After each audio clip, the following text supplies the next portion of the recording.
Nia laid on the bed smiling, and Omar positioned her just like they had seen in the videos. They giggled and teased each other, stopping whenever one of them got too nervous. From that first day, they couldn't stop. In the small, peaceful town of Lagos, there lived a family that everyone admired. Mr. and Mrs. Okoro were hardworking, kind parents, and their children, Nia and Omar, were the pride of the neighborhood. Nia, the older child, was a cheerful girl with a smile that could light up even the darkest room. Omar, who was quieter, followed his sister everywhere like her shadow. When Nia laughed, Omar laughed along. If she cried, he wiped her tears. The two were inseparable. Their parents were busy people, always working to provide for the family. Most afternoons, Nia and Omar were left alone at home.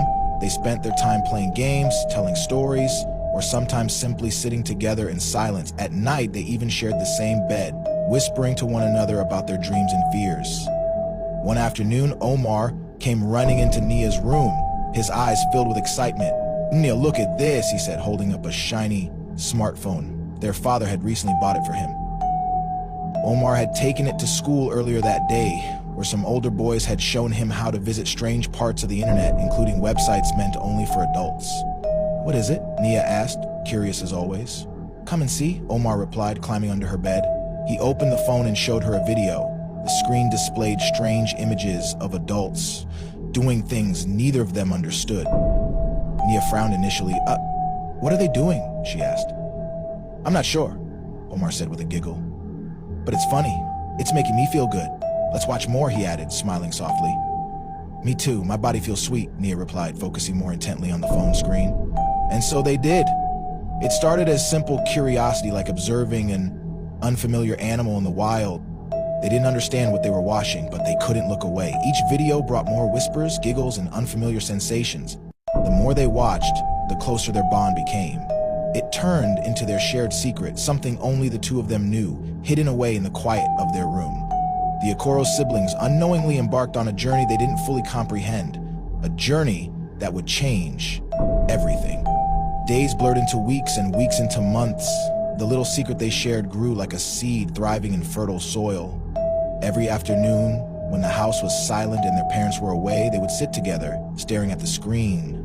Each video awakened something different in them: curiosity, confusion, and an inexplicable thrill. One sunny afternoon, Omar leaned closer to Nia and whispered, "Let's try what they're doing." Nia blinked, her heart pounding. "What if Mama finds out?" she asked softly. "She won't," Omar said with a confident smile. "It's just between you and me." Nia hesitated, her mind swirling with questions, but she trusted Omar.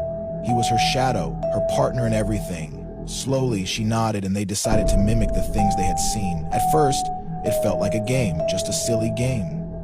Nia laid on the bed smiling, and Omar positioned her just like they had seen in the videos. They giggled and teased each other, stopping whenever one of them got too nervous. From that first day, they couldn't stop. They continued every afternoon, whenever their parents were not home. Gradually, they even started doing it at night, without their parents noticing, because they both shared the same room and bed. "It's a bit painful," Nia would say, but Omar, already enjoying the moment, would use his hands to cover her mouth just so she wouldn't scream out. Meanwhile, Mr. and Mrs. Okoro stayed in their own room, sleeping, unaware of what was happening in their children's room. They believed Omar and Nia were having a good sleep, just like them. Little did they know their children were, in fact, having a different kind of good time together instead of restful sleep. Years passed, and by the time Nia was 14 and Omar was 12, their secret had grown deeper than they ever imagined. It was no longer a game, but something they didn't know how to stop. At night, as they lay in bed, the weight of their actions pressed on their heart. Nia often found herself staring at the ceiling, her chest tightening with guilt. "Omar," she whispered one night, "do you think what we're doing is wrong?" Omar paused in silence before finally replying, "It's just us, Nia. No one else will ever find out." Their once pure and innocent bond now seemed to imprison them. They couldn't figure out how to untangle themselves from the web they had spun and remain silent, carrying their secret like a weight too heavy to bear. The quiet house that had once been a place of comfort and safety now felt suffocating, like a cage. As the years passed, Nia blossomed into a beautiful young woman of 18, while Omar, now 16, had grown taller, his voice deeper and more commanding. Yet the bond they shared built on years of secrets, stayed unbroken. The innocent games they had once played as children had evolved into something far darker and more dangerous. One evening, Omar sat on Naya's bed with a serious expression. "Naya," he said quietly, "we should use protection. It's safer. Let's try it like we've seen in those videos." Nia's eyes widened in disbelief. "Protection? Omar, are you insane? What if someone sees you buying it?" Omar smiled reassuringly. "Don't worry. I'll be careful. No one will ever know." The following day, Omar walked nervously into a pharmacy, his heart racing as he approached the counter. The pharmacist barely looked at him as she handed him a small box. Relieved, Omar tucked it securely into his pocket and hurried home. However, as Omar stepped into the living room, he didn't notice the pack slip from his pocket onto the floor. "Omar, what is this?" Mr. Okoro's booming voice echoed through the room. He held up the pack, his eyes blazing with suspicion. Omar froze in panic, his mind scrambling for an excuse. It's for a school practical," he stammered. "Science class." Mr. Okoro frowned but didn't question further. "Be mindful of what you bring into this house," he warned, tossing the pack onto the table. Shaken by the close call, Nia and Omar resolved to be more careful, yet when condoms weren't available, they continued without them, convincing themselves everything would be fine if Omar pulled out when necessary.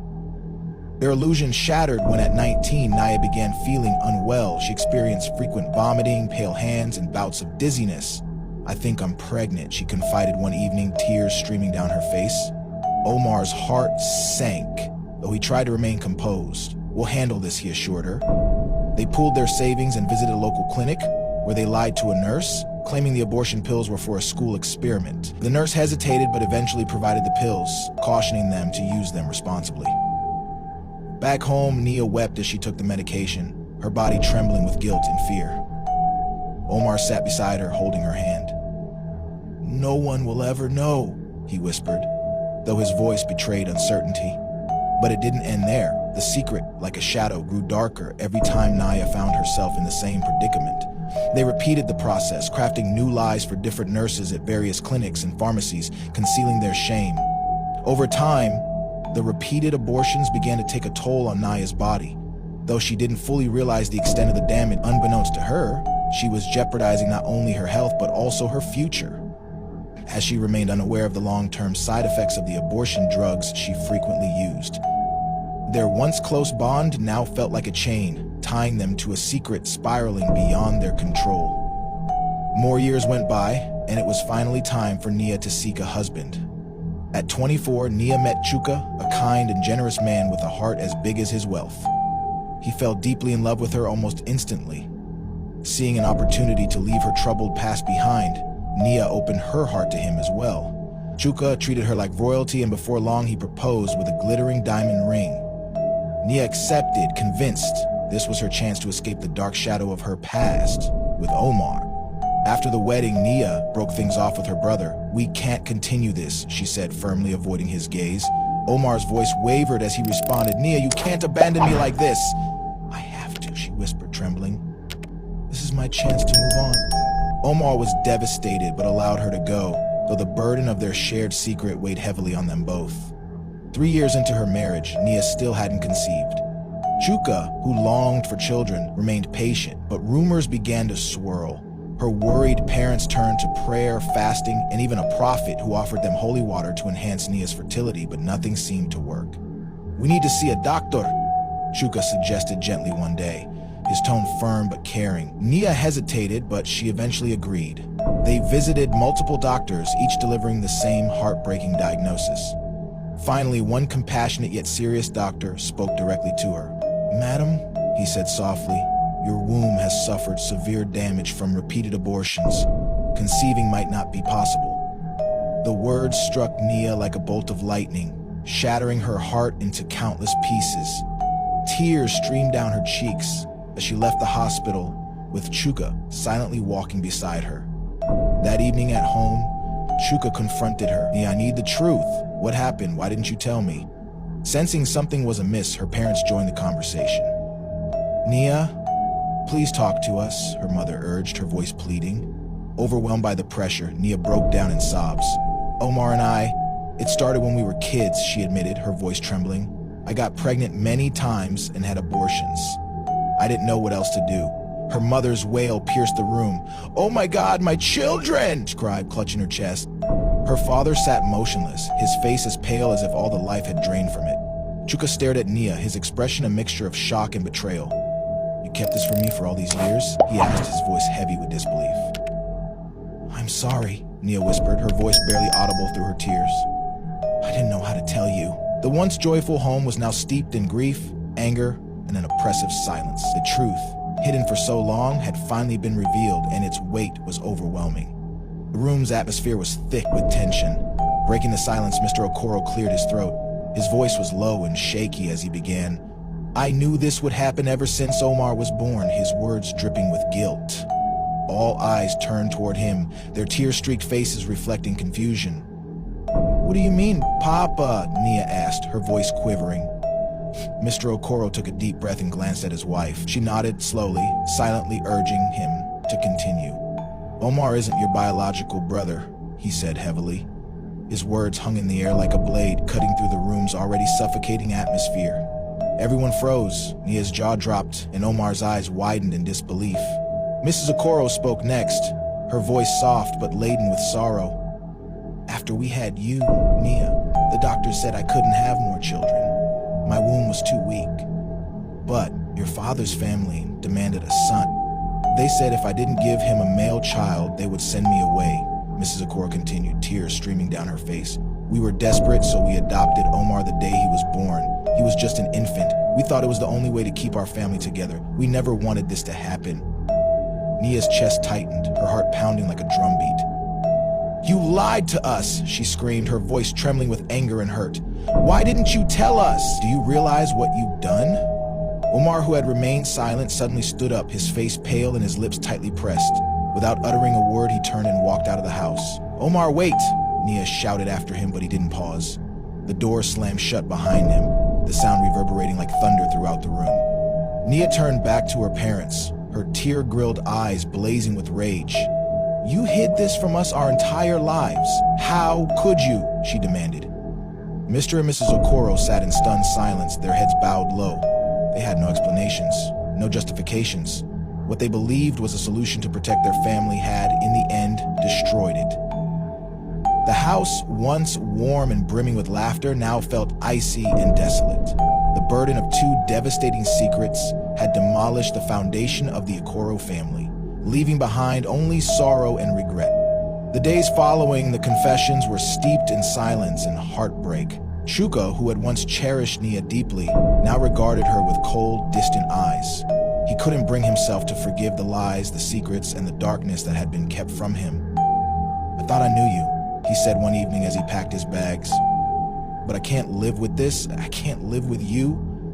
Nia dropped to her knees, tears cascading down her face. "Chuka, please don't leave me," she pleaded. But his decision was final. He walked out of their home, leaving Nia behind with a heart shattered into pieces. Omar, too, found the burden of the truth and the shame it carried unbearable. One night, without saying a word to anyone, he packed his belongings and slipped away. He didn't tell a soul where he was headed.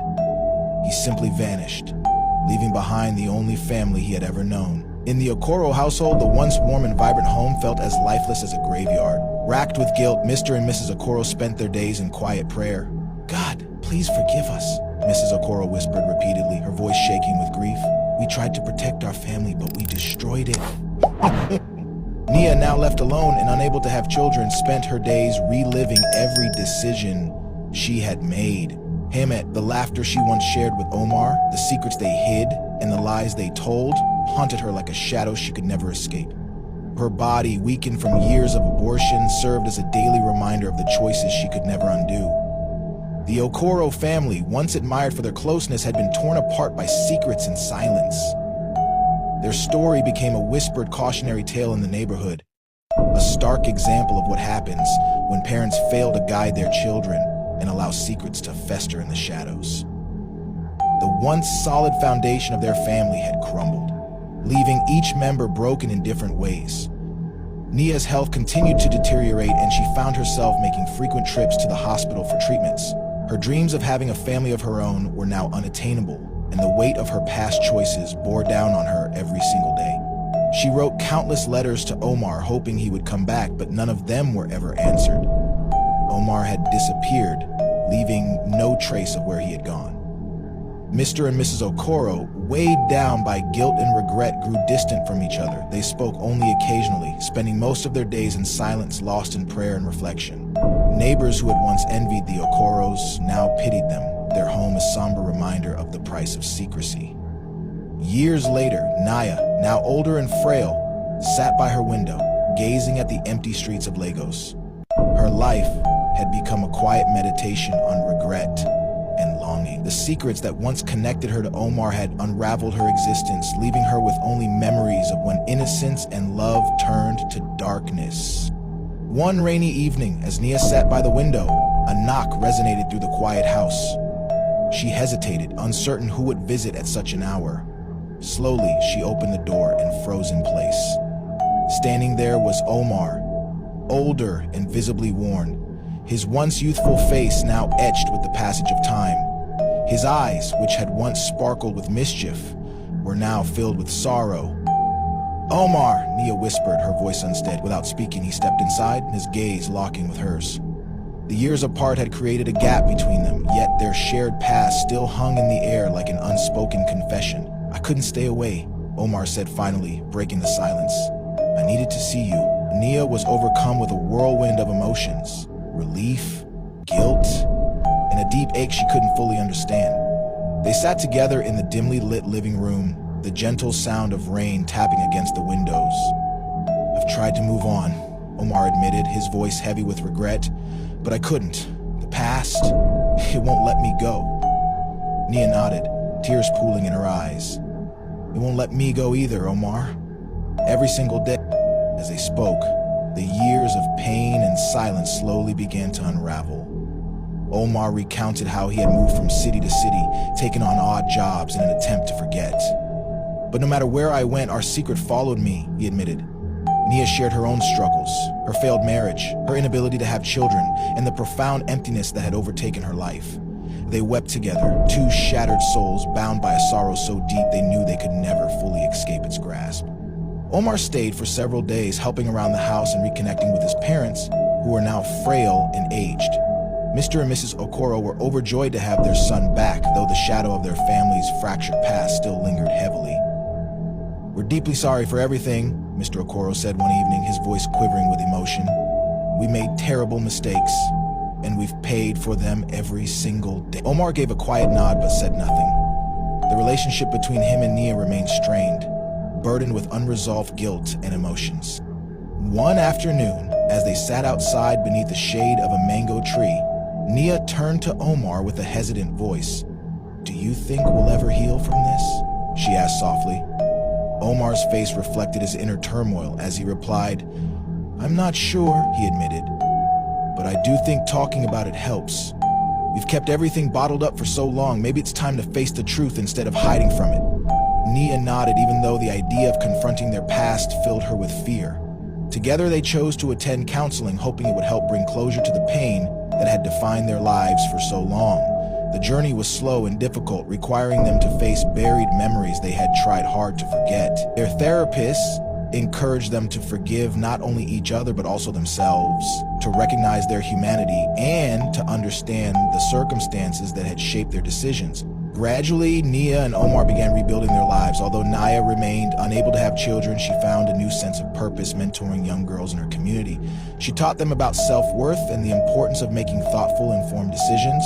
Drawing from her own painful experiences, she became a source of wisdom and compassion. Meanwhile, Omar established a foundation dedicated to educating children and teenagers about the risks of exposure to harmful content and the vital role of parental involvement. Their efforts, though rooted in tragedy, began to bring healing not only to themselves but also to those they helped.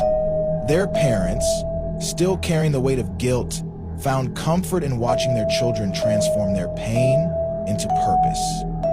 "We can't undo the past," Mrs. Okoro said one day, "but we can learn from it and help others avoid making the same mistakes." Slowly, the once shattered Okoro family began to heal.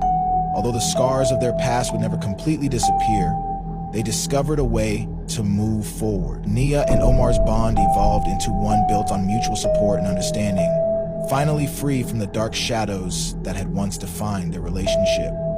Years later, Nia and Omar stood together at a community event where they were being celebrated for their impactful contributions.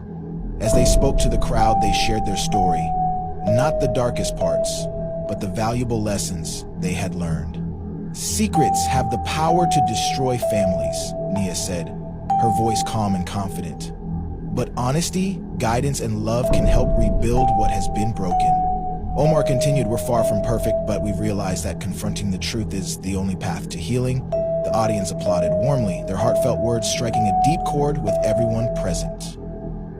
Although their journey had been marked by pain and deep regret, Nia and Omar discovered redemption through helping others. What was once a story of tragedy transformed into one of resilience and hope. The Okoro family, though irreversibly changed, became a powerful example of the strength found in forgiveness and the importance of confronting the past to create a brighter future. The whispers in the neighborhood shifted from pity to admiration, as the family that had once been broken proved that even in life's darkest moments, there is always a path to light and renewal.